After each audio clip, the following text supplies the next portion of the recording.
அனைவருக்கும் வணக்கம். கோவில்களுக்கே போய்கிட்டு இருக்கிறோம், ஆனா எந்த பலனும் இல்லை, எந்த பயனும் இல்லை. எங்களுக்கு கஷ்டம் இருந்துகிட்டே தான் இருக்கு, துன்பம் இருந்துகிட்டே தான் இருக்கு, கடன் பிரச்சனை இருந்துகிட்டே தான் இருக்கு. எந்த சாமியுமே எங்களை ஏறெடுத்து பார்க்கல, எந்த சாமியும் எங்களுக்கு செஞ்சு கொடுக்கல அப்படின்ற எண்ணங்கள் உங்களுக்கு இருக்கா?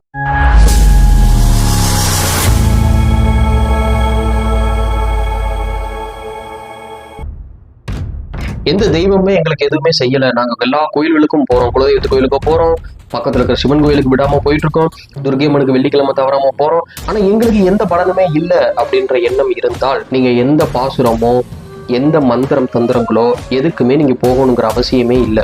எல்லாத்தினாலையும் எல்லா பாசுரங்களையும் படிச்சு கோவில்ல போய் நின்று சொல்ல முடியாது. நிறைய பேர் பாசுரத்தை சொல்லணுங்கிறதுக்காக மனப்பாடம் பண்ணிக்கிட்டு போவீங்க.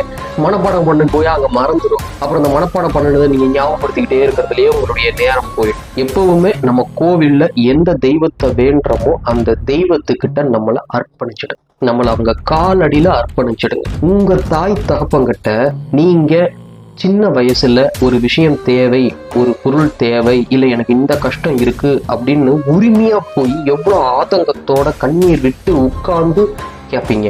அந்த உரிமையையும் அந்த உணர்வையும் வைத்து கொண்டு நீங்கள் செல்லும் கோவில்களில் அமர்ந்து உணர்வோட கண்ணீர் விட்டு அப்படிங்கும் போது அழுகிறதா கெஞ்சறதா அப்படின்லாம் நீங்க யோசிக்க கூடாது.